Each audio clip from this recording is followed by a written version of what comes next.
Hello friends, मैं हूं Himanshu Patel, working as a assistant professor of mechanical department in Newtech institute of technology.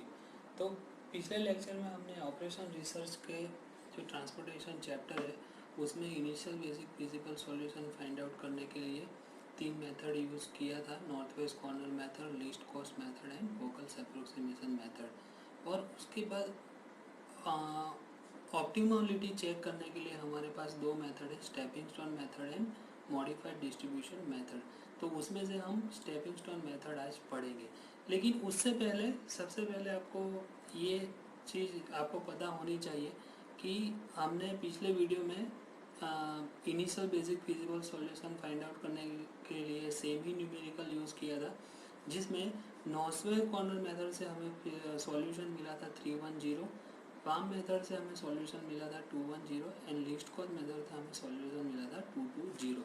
अगर हम ये तीन method means initial basic physical solution find out करने की ये जो तीन मेथड है उसका कंपैरिजन करेंगे तो नॉर्थ वेस्ट कॉर्नर मेथड में देखोगे कि आपको सबसे ज़्यादा ट्रांसपोर्टेशन कॉस्ट मिल रहा है, उससे कम लीस्ट कॉस्ट मेथड में मिलेगा और उससे भी कम वॉगल्स अप्रोक्सीमेशन मेथड में आपको ट्रांसपोर्टेशन कॉस्ट मिलेगा। मीन्स अगर ये तीन मेथड का हम कंपैरिजन करें तो हमें पता चलेगा कि वॉगल्स अप्रोक्सीमेशन मेथड जो है वो सबसे एक्यूरेट है, क्योंकि ट्रांसपोर्टेशन कॉस्ट मिनिमम होना चाहिए जो हमें पहले से मिलता है। मीन्स अगर हम ऑप्टिमलिटी चेक करने के बाद हम स्टेपिंग स्टोन मेथड या मोदी मेथड यूज़ करेंगे तो इनिशियल बेसिक फिजिकल सॉल्यूशन में अगर हमने Vogel's approximation method find out किया है तो इटरेशन जो उसके बाद आएंगे वो कम आएंगे। मीन्स अगर आपको एग्जाम में दिया नहीं है कि initial basic physical solution find out करने के लिए कौन सा मेथड यूज़ करना है, तो मेरी एक एडवाइस है कि आप VAM method means Vogel's approximation method ही यूज़ करोगे। तो ये देखो, ये जो स्टेपिंग स्टोन मेथड है उसमें पढ़ने से पहले कुछ वोकेबुलरी है जो मैं आपको बता देता हूँ। कि मान लो कि हमने ये IBFS फाइंड आउट किया हुआ है, जो लीस्ट कॉस्ट मेथड से हमने फाइंड आउट किया हुआ है, तो उसमें मैं एलोकेटेड सेल बोलता हूँ। मीन्स आपको एलोकेटेड सेल किसको कंसिडर करना है कि जहाँ पे हमने कुछ यूनिट ट्रांसफ़र किया हो। तो देखो यहाँ पे मैंने 20 यूनिट ट्रांसफ़र किया है, मीन्स ये रो कौन सा है A और कॉलम कौन सा है M4, मीन्स AM4 सेल है जो एलोकेटेड सेल हो जाएगा। उसी तरह ये सेल देखो कि जहाँ पे मैंने 15 यूनिट ट्रांसफ़र किया है तो यहाँ पे रो कौन सा है B और कॉलम कौन सा है M1। तो इस सेल को मैं क्या, सेल का नाम क्या दूंगा, BM1 जो सेल है जो एलोकेटेड सेल है। उसी तरह ये 15 जो है मीन्स CM1 सेल है वो भी एलोकेटेड सेल है, ये CM2 सेल है वो भी एलोकेटेड सेल है। तो ये इतने नंबर्स ऑफ सेल जो है जो एलोकेटेड सेल है। अनएलोकेटेड सेल मीन्स ऐसा सेल कि जहाँ पर मैंने एक भी यूनिट ट्रांसफ़र नहीं किया। देखो इस सेल में देखोगे आप तो एक भी यूनिट ट्रांसफ़र नहीं किया है, मीन्स AM1 सेल है वो क्या हो जाएगा, अनएलोकेटेड सेल। उसी तरह AM2 भी अनएलोकेटेड सेल है, उसी तरह AM3 भी अनएलोकेटेड सेल है। तो आपको याद रखना है एलोकेटेड सेल मीन्स जहाँ पे हमने कोई यूनिट ट्रांसफ़र किया है और अनएलोकेटेड सेल मीन्स जहाँ पे हमने कोई यूनिट ट्रांसफ़र नहीं किया है। ठीक है, तो जब भी आप ऑप्टिमलिटी टेस्ट चेक करते हो मीन्स उसके लिए हमारे पास दो मेथड है, stepping stone method and modified distribution method. तो दोनों में से आप कोई भी मेथड यूज़ करो, लेकिन सबसे पहले एक कंडीशन आपको चेक करना है कि दैट इज कंडीशन क्या है कि m+n-1 इज इक्वल टू क्या होने चाहिए, नंबर ऑफ एलोकेटेड सेल होने चाहिए, कि जहाँ पे n क्या है, number of row and n जो है वो नंबर ऑफ कॉलम है। अगर ये नहीं होता है means m+n-1 is less than number of allocated cell होगा तो जिसको हम बोलेंगे केस ऑफ डीजनरेसी और डीजनरेट सॉल्यूशन। तो अगर डीजनरेशन केस है तो क्या करना है वो हम अगले जो स्पेशल केसेस है ट्रांसपोर्टेशन मॉडल के तो वो हम अगले लेक्चर में डिस्कस करेंगे।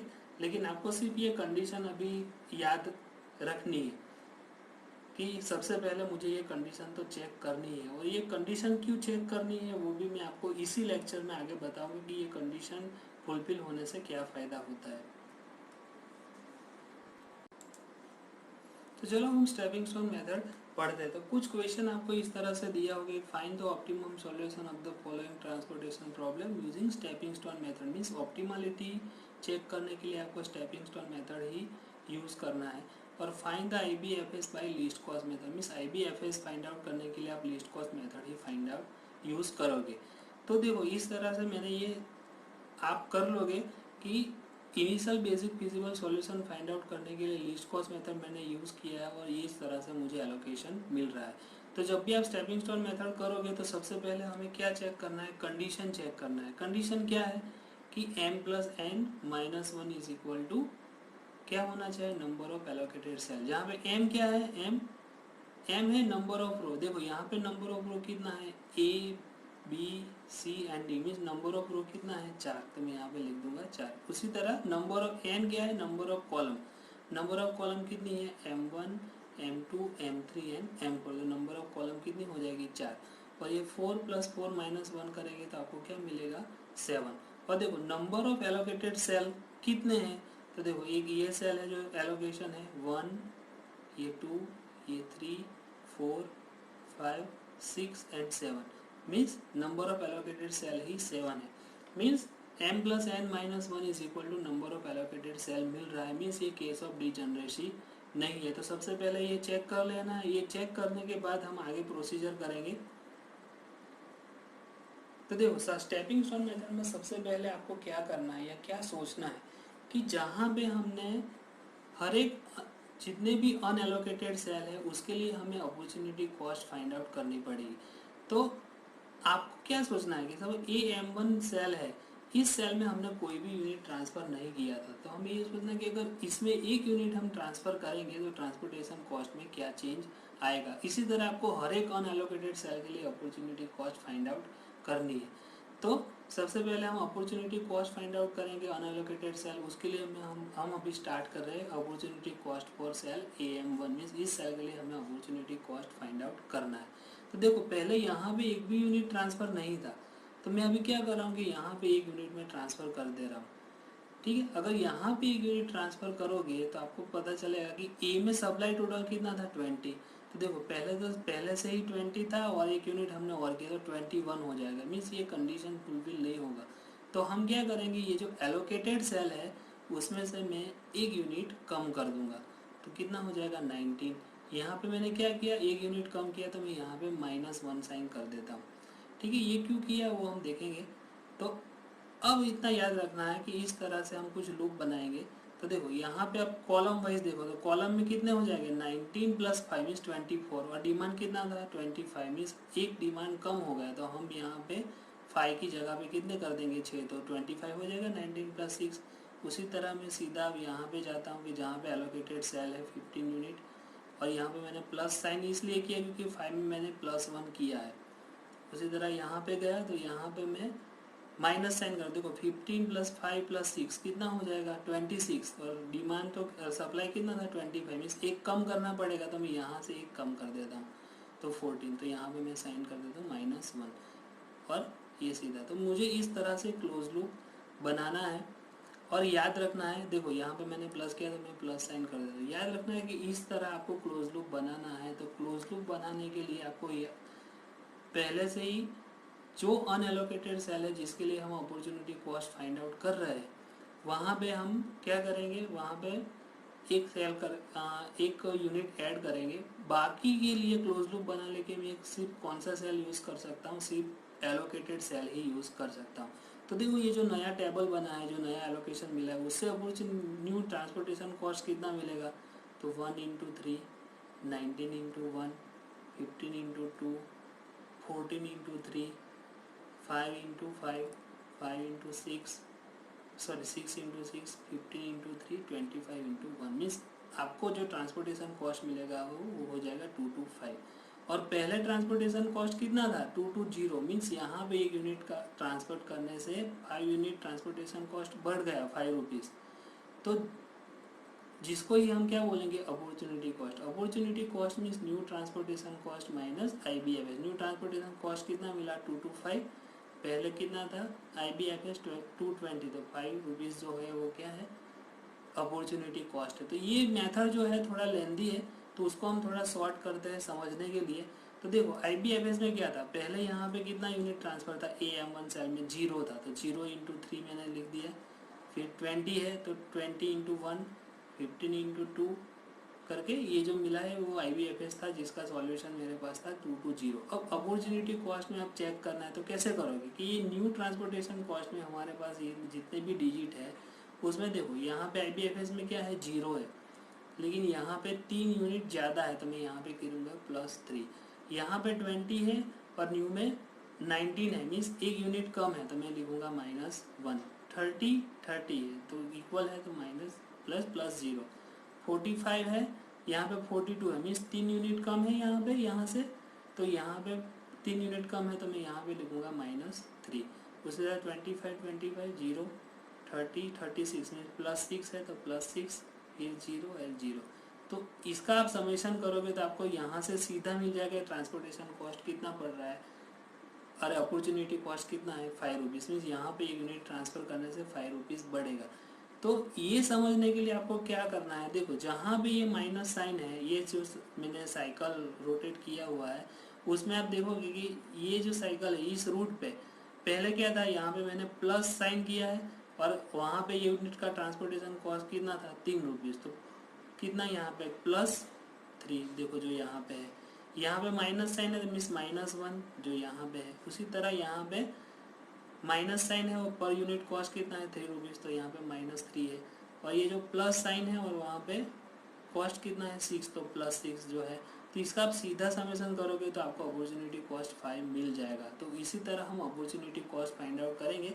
ये मेथड आपको इसलिए बताया हूँ मैंने कि ये इसलिए समझाया कि आपको स्टेपिंग स्टोन मेथड में आप क्या कर रहे हो और हर एक प्रोसीजर का क्या मीनिंग है वो आपको पता चले। तो चलो हम अब हर एक सेल के लिए जितने भी अनएलोकेटेड सेल है उसके लिए अपॉर्चुनिटी कॉस्ट फाइंड आउट करते हैं। तो हमें अपॉर्चुनिटी कॉस्ट मीन्स हर एक अनएलोकेटेड सेल के लिए फाइंड आउट करना है। तो उसके लिए पहले हम क्या करेंगे, इस तरह से अनएलोकेटेड सेल जो है उसको हम लिस्ट आउट कर देंगे। तो देखो AM1 सेल जो है AM1 AM2 इस सेल को क्या बोलेंगे AM2, इस सेल को क्या बोलेंगे AM3 जो अनएलोकेटेड है। AM4 एलोकेटेड है तो मैं इसमें नहीं लिखा है मैंने AM4, ठीक है। तो BM2 BM3 BM4 ये अनएलोकेटेड सेल है, उसी तरह CM3 भी अनएलोकेटेड सेल है, DM1 एंड DM4 मीन्स ये हर एक अनएलोकेटेड सेल के लिए मुझे अपॉर्चुनिटी कॉस्ट फाइंड आउट करना है। तो उसके लिए हम सिंपलेक्स फॉर्म में जाएंगे। तो आपको एक ध्यान रखना है कि सबसे पहले मुझे एक लूप बनाना है, तो जिसके लिए मुझे अपॉर्चुनिटी कॉस्ट फाइंड आउट करना है उस सेल में हम पहले क्या करूँगा प्लस साइन कर दूंगा। फिर मुझे एक लूप बनाना है। अब लूप में क्या क्या रूल्स है वो ध्यान रखना है, ऐसा कोई रूल्स नहीं है, लेकिन क्या है कि आप क्लॉकवाइज भी लूप बना सकते हो, एंटी क्लॉकवाइज लूप भी बना सकते हो। हाँ, लेकिन लूप पे जाने के लिए आपको सिर्फ हॉरिजॉन्टल जा सकते हो या वर्टिकल, मीन्स इंक्लाइन लाइन नहीं कर सकते, हॉरिजॉन्टल जाओगे या वर्टिकल जाओगे। और दूसरा आपको ये ध्यान रखना है कि एक रो में या एक कॉलम में आप एक ही बार मूव कर पाओगे। तो इस तरह से मूव करना है कि क्लोज लूप फिजिबल हो, मीन्स क्लोज लूप बने। तो चलो हम AM1 जो अनएलोकेटेड सेल है उसके लिए सबसे पहले अपॉर्चुनिटी कॉस्ट फाइंड आउट करना है। तो ये अनएलोकेटेड सेल है तो मैं यहाँ पे सबसे पहले साइन करता हूँ प्लस। अब मुझे क्लोज लूप बनाना है यहाँ से। अब क्लोज लूप बनाने के लिए दूसरा चीज़ आपको ये ध्यान रखना है कि क्लोज लूप बनाने के लिए मुझे सिर्फ एलोकेटेड सेल ही यूज़ करना है। तो देखो मैं यहाँ से जाता हूँ हॉरिजॉन्टल और यहाँ पे एलोकेटेड है तो मैं इस सेल का इसीलिए यूज़ कर रहा हूँ क्योंकि ये एलोकेशन है यहाँ पे, तो एलोकेटेड सेल का ही यूज़ करना है। यहाँ पे प्लस किया तो मैं क्या करूँगा माइनस। देखो फिर यहाँ से मैं हॉरिजॉन्टल जा सकता हूँ या वर्टिकल, हॉरिजॉन्टल तो जाने के कोई चांसेस ही नहीं है तो मैं वर्टिकल जा रहा हूँ। जहाँ पे एलोकेटेड सेल ये है तो मैं यहाँ पे मूव करूँगा तो मैं यहाँ पे साइन करता हूँ प्लस। अब देखो मैं यहाँ से हॉरिजॉन्टल जाऊँगा तो हॉरिजॉन्टल में ये प्लस, ये भी एलोकेटेड सेल है, ये भी एलोकेटेड सेल है, लेकिन मैं अगर ये एलोकेटेड सेल इस सेल का यूज़ करता हूँ तो फिर मुझे हॉरिजॉन्टल में नहीं जा पाऊँगा क्योंकि एक बार मैंने मूव हॉरिजॉन्टल कर दिया है यहाँ पे, तो मेरा क्लोज लूप नहीं बनेगा। इसीलिए मैं क्या करता हूँ सीधा यहाँ पे मूव हो रहा हूँ और यहाँ पे साइन क्या करूँगा माइनस, फिर यहाँ से वर्टिकल मूव होगा तो साइन हो जाएगा प्लस। तो इस तरह से मैंने एक क्लोज लूप बना दिया है। तो जिसके अकॉर्डिंग देखो अपॉर्चुनिटी कॉस्ट फाइंड आउट करना है तो जहाँ पे प्लस साइन है वहाँ यहाँ पे प्लस साइन है और यूनिट कॉस्ट कितना है 3 तो +3 माइनस यहाँ माइनस और साइन यूनिट कॉस्ट कितना है 1 तो -1 +6 -3 +3 सॉरी +3 तो लिख ही दिया, तो अपॉर्चुनिटी कॉस्ट कितना मिल जाएगा 5। +5 क्या इंडिकेट कर रहा है, अगर ये सेल में जो अनऑक्यूपाइड सेल है AM1 सेल में अगर मैं 1 यूनिट ट्रांसफ़र करूँगा तो ट्रांसपोर्टेशन कॉस्ट 5 रुपया बढ़ेगा। तो चलो उसी तरह AM2 सेल के लिए फाइंड आउट करते हैं। देखो ये अनएलोकेटेड सेल है तो सबसे पहले मैं वहाँ पे साइन कर दूंगा प्लस। अब मुझे क्लोज लूप बनाना है और उसके लिए मैं एलोकेटेड सेल ही यूज़ करूँगा। आप क्लॉकवाइज भी जा सकते हो, एंटी क्लॉकवाइज भी जा सकते हो। तो देखो मैं यहाँ पे गया जो एलोकेटेड सेल है तो यहाँ पे साइन कर दूंगा माइनस। अब मैं वर्टिकल जाऊँगा तो साइन क्या आएगा प्लस।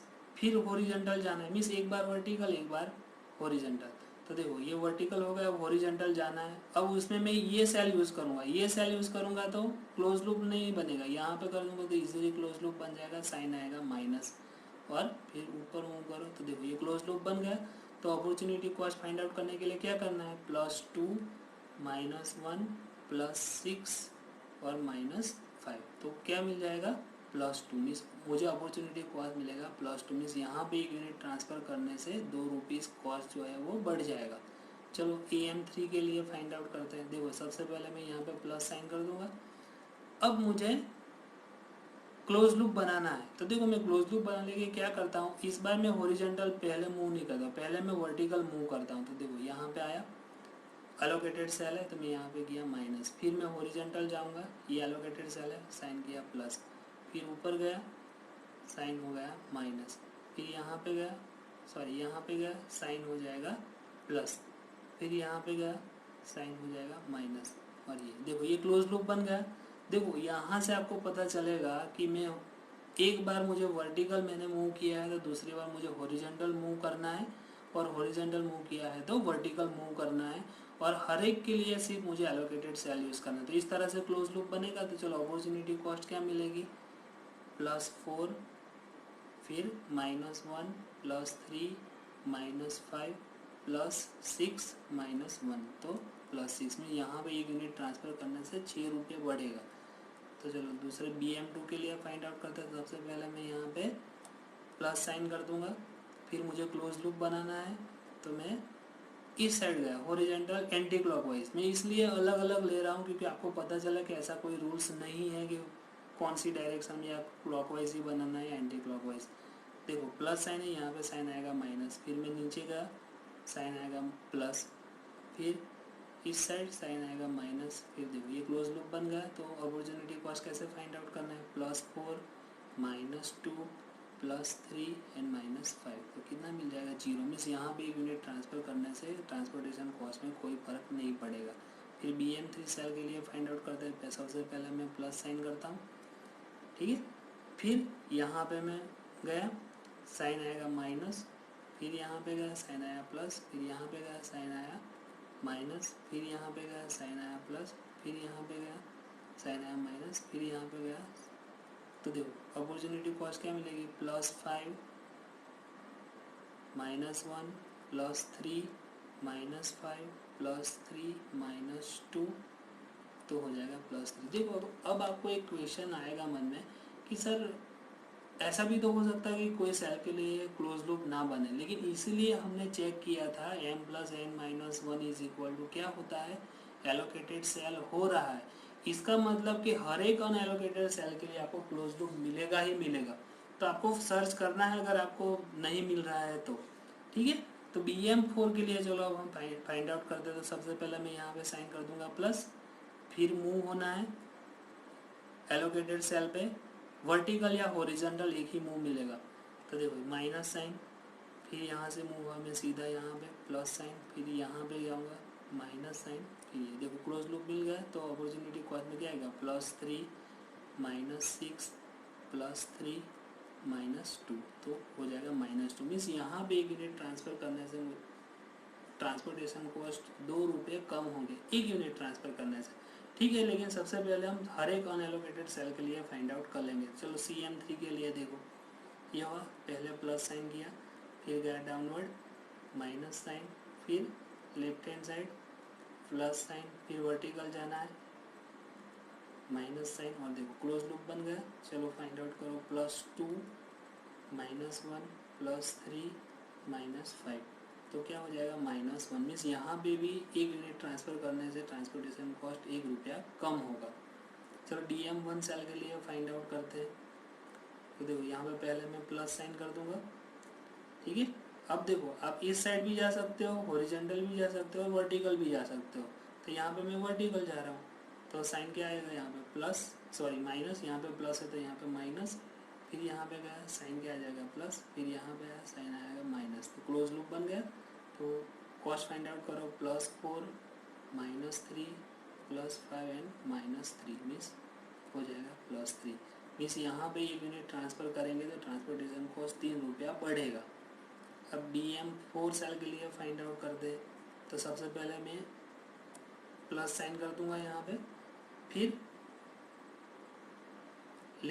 लेफ्ट हैंड साइड देखो यहाँ पे मैं इसलिए नहीं गया क्योंकि क्लोज लूप नहीं बनेगा, तो मैं यहाँ पे गया तो माइनस साइन, फिर ऊपर प्लस साइन, फिर इस साइड जाऊँगा माइनस साइन और देखो क्लोज लूप बन गया।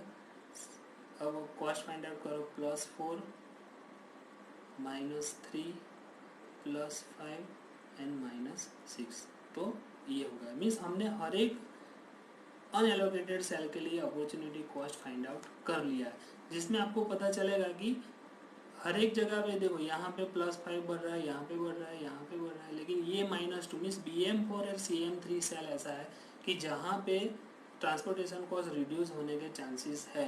क्योंकि अब इन दोनों का अगर कंपैरिजन करो तो BM4 में 1 यूनिट ट्रांसफ़र करने से 2 रुपया कम हो रहा है और CM3 में 1 यूनिट ट्रांसफ़र करने से -1 हो रहा है, तो 1 ही यूनिट कम हो रहा है। तो आपको क्या ध्यान रखना है कि देखो हमारा मेन पर्पस क्या है, ट्रांसपोर्टेशन कॉस्ट को रिड्यूस करना। तो इन दो सेल में से जहां पे ट्रांसपोर्ट,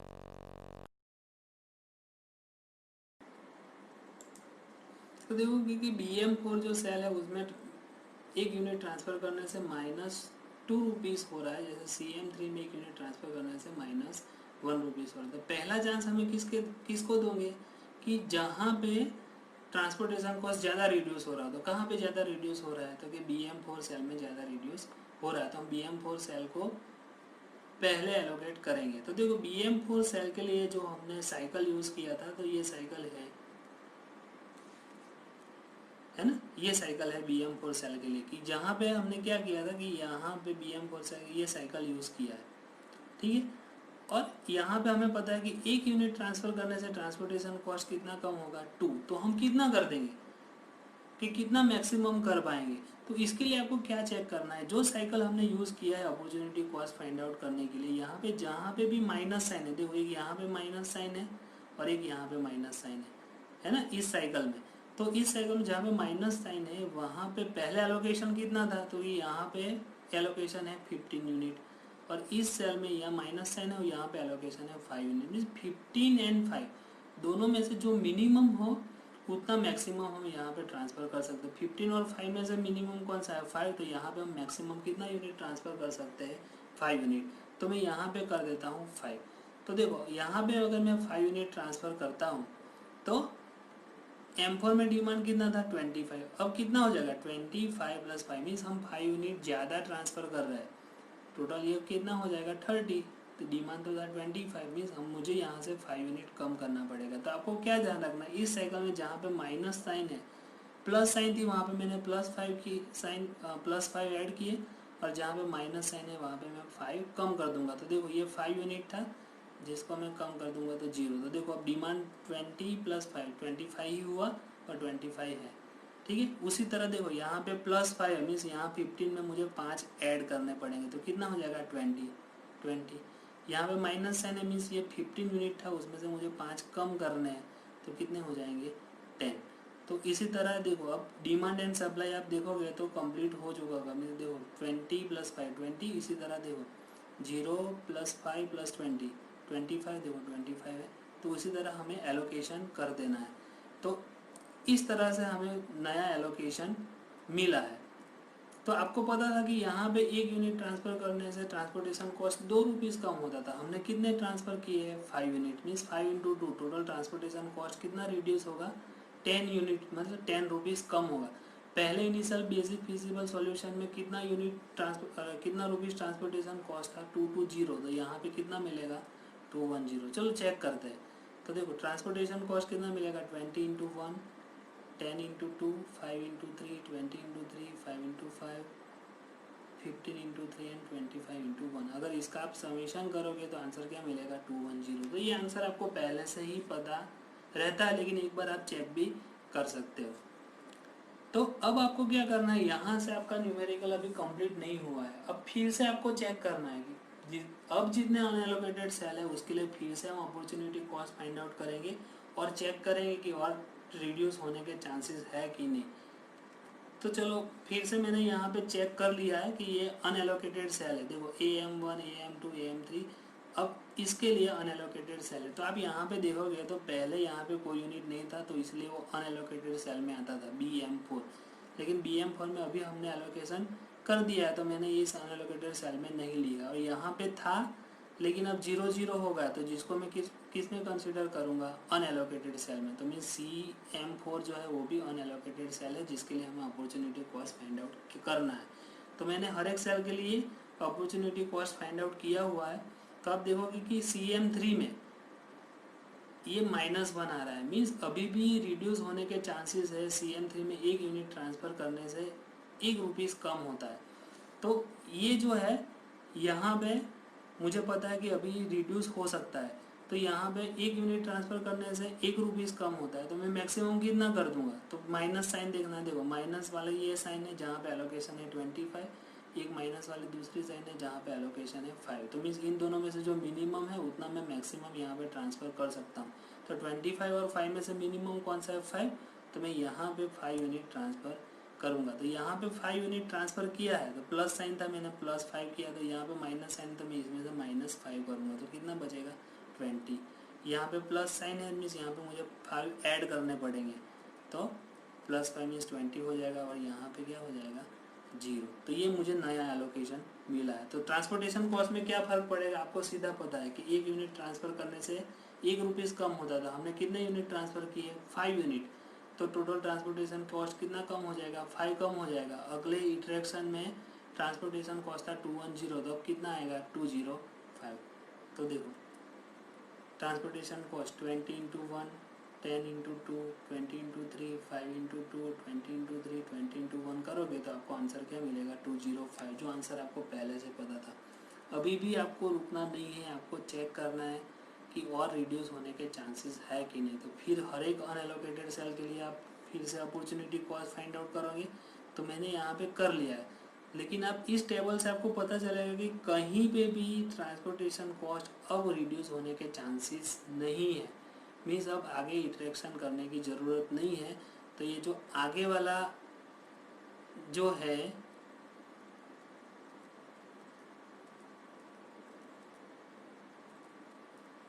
यही जो है वो मेरे लिए क्या है, ऑप्टिमम सॉल्यूशन है। तो ये जो सॉल्यूशन मुझे मिल रहा है 205, वही ऑप्टिमम सॉल्यूशन है। मीन्स अब ट्रांसपोर्टेशन कॉस्ट 205 से कम होने के चांसेस नहीं है। तो मीन्स मेरे प्रॉब्लम के लिए मिनिमम ट्रांसपोर्टेशन कॉस्ट कितना मिलेगा, 205।